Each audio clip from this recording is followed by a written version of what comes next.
नमस्ते दोस्तों, आपको आपकी चैनल रहस्यमय उड़ीसा में स्वागत करते हैं। उम्मीद है कि भगवान श्री जगन्नाथ की कृपा से आप सभी लोग सही होंगे। जैसे कि आप लोगों को पता है, महापुरुष बहुत सारे ग्रंथ की रचना की है और उन्होंने लगभग 1,85,000 ग्रंथ की रचना की है। और उनमें से एक ग्रंथ है जिसका नाम है चकड़ामणा। उसके बारे में आज हम संक्षिप्त रूप में आलोचना करेंगे। तो फिर चलते हैं, महापुरुष ने उनकी ग्रंथ में क्या क्या सब लिखा है भविष्य के बारे में, भविष्य पुराण के बारे में, उसके बारे में आलोचना करते हैं। महापुरुष श्री श्री अच्युतानंद दास जी अपनी प्रिय शिष्य रामदास के सम्मुख में कह रहे हैं, सर्व परेशार भक्त गंठीधन मूर्खंकु कहिबु नहीं, छुई था चरण बाबू रामचंद्र दिन अच्युति कहि।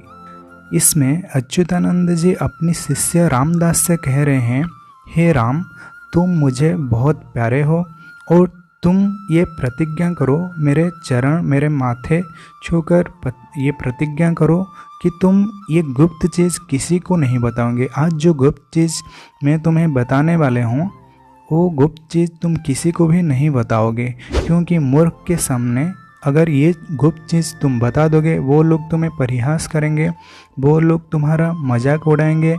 इसलिए मेरे पैर छूकर आज तुम प्रतिज्ञा करो कि ये चीज़ तुम किसी को नहीं बताओगे। और गुरु अच्युतानंद जी अपने शिष्य रामदास से बहुत ही प्रेम करते हैं और उन्हें पता है कि रामदास कोई साधारण व्यक्ति नहीं है, कोई साधारण व्यक्तित्व नहीं है, वो भगवान का एक परम भक्त है। इसलिए जो कुछ भी गुप्त चीज़ है, गुरु अच्युतानंद जी सारे के सारे बातें अपनी शिष्य और जिससे कि वो अपने पुत्र के समान देखते हैं रामचंद्र से बता देते हैं। इसके बाद फिर महापुरुष कहते हैं, 185 ग्रंथ मुहि कली पद पद्यावली 13, 318 मालिका करिछि रही नेमाल बटर। इसमें महापुरुष कह रहे हैं कि मैंने 1,85,000 ग्रंथ रचना की है, जिनमें कि बहुत सारे पद और पद्यावली है और जिनमें से 318 मालिका ग्रंथ है, जिसमें कि भविष्य के बारे में लिखा हुआ है। बर डाल मोर शिरे लागिव कोठ धनटी मुकुला, श्रीय च्युतिदास भक्त खोजुअछि लगाइण माया नीला, नलिन बनजे सेने मालग्राम अच्युति आश्रम जान, निर्विकल्पपीठ अटई से स्थान मणि बेदीटी प्रमाण। इस जगह पर महापुरुष श्री अच्युतानंद जी इतने सारे ग्रंथों की रचना की है। उस जगह का नाम है नेमाल वन और जिसे भी पद्म वन कहा जाता है। वो परवर्ती समय में नेमाल कहा गया है और पिछले की दशक में उसे पद्म वन कहा जाता था।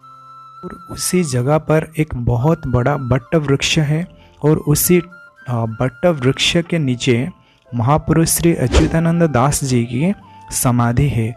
और महापुरुष जी यही कह रहे हैं कि जब उस बट्ट वृक्ष से एक शाखा आकर उनके मस्तक को छू लेगा, तभी मेरा जो कूठ धन है, कूठ धन मोर मुकुला होइबो। मतलब महापुरुष यहाँ एक गुप्त चीज़ की खुलासा होने में बोल रहे हैं। महापुरुष के लिए सिर्फ एक ही धन है, उनके द्वारा रचित मालिका शास्त्र। मतलब महापुरुष यहाँ कह रहे हैं कि जब अंतिम समय आ जाएगा, कलियुग की जब अंतिम समय आ जाएगा, तभी मेरे लिखे हुए मालिका शास्त्र की प्रकाश होगी। ये सिर्फ उड़ीसा में नहीं होगा, बल्कि सारे के सारे विश्व में इसका फैलाव होगा। सारे विश्व के लोगों को पता चलेगा कि कोई महापुरुष अच्युतानंद दास हैं और वो बहुत सारे मालिका शास्त्र रचना की है और पंचसखा के बारे में बहुत सारे लोगों को पता चलेगा और महापुरुष सारे विश्व में वंदित होंगे। और भी एक चीज़ महापुरुष ने कहा है, निर्विकल्पपीठ अटई से स्थान मणि बेदीटी प्रमाण। इसमें महापुरुष ये व्यक्त करना चाहते हैं कि पद्म वन और नलिन वन की जो महिमा है उसे कोई वर्णना नहीं कर सकते। एक साधारण मनुष्य इसका वर्णना कभी नहीं कर सकता, क्योंकि जिसकी महिमा देवता लोग भी नहीं कर सकते, एक साधारण मनुष्य इसका महिमा कैसे वर्णना कर पाएगा। जिस स्थान की महिमा का अंत स्वयं ब्रह्मदेवा परमपिता ब्रह्मदेव भी जान नहीं सके, उस स्थान की महिमा को एक साधारण मनुष्य कैसे जान पाएगा। इसके बाद फिर महापुरुष ने कहा है, अपोड़ा ओलिपा नियो इंठा स्थान ब्रह्मा न पाइले अंत कली गुप्त गंगा चित्रोत्पला नदी कही दिन अच्युत। मतलब इस जगह के महत्व को वर्णना करते हुए महापुरुष कह रहे हैं कि इस जगह की महत्व इतना बड़ा है कि इसे स्वयं ब्रह्मदेव परमपिता ब्रह्मदेव भी इसका अंत नहीं पाया, और इसे एक साधारण मनुष्य कैसे व्यक्त कर सकता है।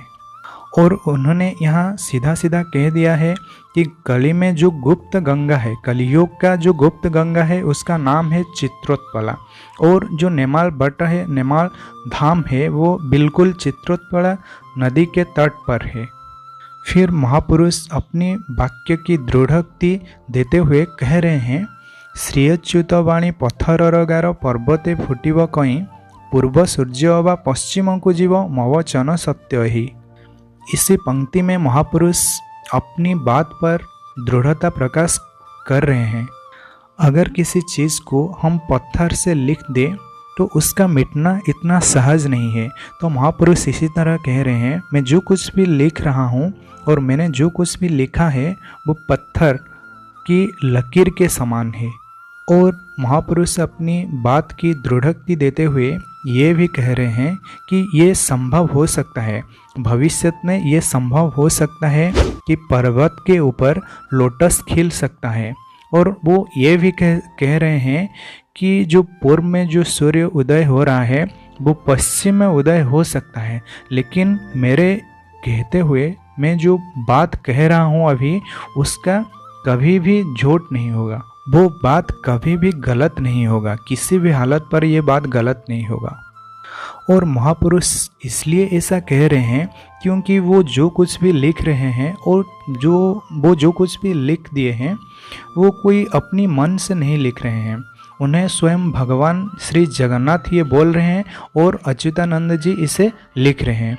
इसलिए जगन्नाथ जी की भरोसा से अच्युतानंद जी सब कुछ लिख रहे हैं, इसलिए उनकी वाक्य में इतना दृढ़ोक्ति है, क्योंकि भगवान श्री जगन्नाथ का भी गलत नहीं बोल सकते। वो जो कुछ भी बोल रहे हैं आने वाले समय में वो सारे घटनाएं जरूर होंगे, इसमें शायद वो कोई आगे पीछे हो जाएगा, लेकिन वो जो कुछ भी कह रहे हैं, वो जो कुछ भी लिखे हैं वो सारे के सारे घटनाएं अवश्य होंगे। फिर उन्होंने कह रहे हैं, छिन्न छत्र हेब एसुना संसार थय न पड़िबे केही गोपत मारुणी ग्रामे ग्रामे हेब तोते मु देली बताए। इसमें महापुरुष कह रहे हैं कि ये जो सोना का संसार है, ये जो बढ़िया संसार है, ये आने वाले समय में छिन्न छत्र हो जाएगा, मतलब इसमें डिस्ट्रक्शन होगा। और ये डिस्ट्रक्शन इतना बड़ा भयानक होगा कि कोई इमेजिन भी नहीं कर रहा होगा कि ऐसा कुछ होने वाला है और आने वाले समय में ऐसा कुछ होगा। तो ऐसा महापुरुष श्री अच्युतानंद जी कह रहे हैं। और महापुरुष जी ये भी कह रहे हैं, गांव में लोग गुप्त में अपनी प्राण गंवा देंगे, किसी को पता भी नहीं चलेगा, मतलब कोई इसका संधान नहीं पाएगा कि कैसे उनका मृत्यु हुआ। फिर महापुरुष कह रहे हैं, अज्ञानी मेले छ अनेक मरिबे ठीक स्थान पारादीप धर्तंगड़े अमर औषधि तपस्या करई ध्रुव। इसमें महापुरुष ये कह रहे हैं कि दुनिया में एक भी म्लेच्छ का बचना मुमकिन नहीं होगा। दुनिया में जितने भी म्लेच्छ और अज्ञानी लोग होंगे उनका विनाश जरूर होगा, उन्हें कोई बचा नहीं पाएगा।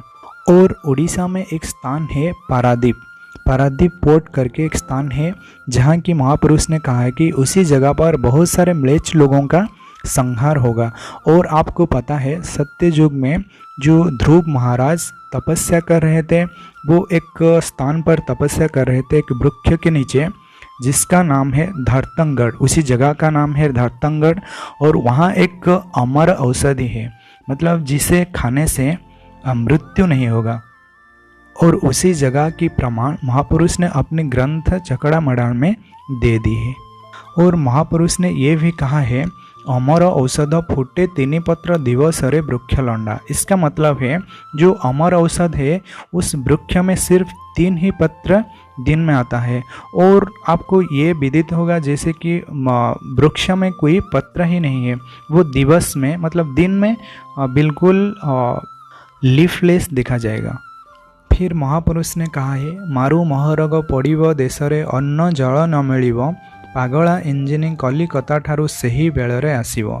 इसका मतलब महापुरुष कह रहे हैं कि आने वाले समय में होने वाला पाप के कारण से मारू महरग हो जाएगा। मतलब जितने भी सारे चीज़ हैं जो कुछ भी हम डे टू डे लाइफ में यूज़ करते हैं उसका कॉस्ट बढ़ जाएगा। जैसे कि आप लोगों को पता है अभी जो पेट्रोल है इसका प्राइस कितना हाई हो रहा है। सिर्फ पेट्रोल नहीं बल्कि बहुत सारे चीज़ों का प्राइस धीरे धीरे ग्रेजुअली इंक्रीज़ कर रहा है। और उसी समय में क्या होगा, पागला इंजीनियरिंग कलिकता ठारू सही बेलरे आसीबो। कोलकाता की सियालदा जो स्टेशन है उसी स्टेशन पर एक पागला इंजन ब्रास के बनाए हुए एक इंजन रखा गया है जो कि आने वाले समय में पुरी तक चला आएगा, नीलाचल धाम तक चला आएगा और वहाँ से भगवान श्री जगन्नाथ को लेकर छतिया ग्राम में प्रवेश करेगा। उसी चीज़ के बारे में महापुरुष यहाँ कहा है।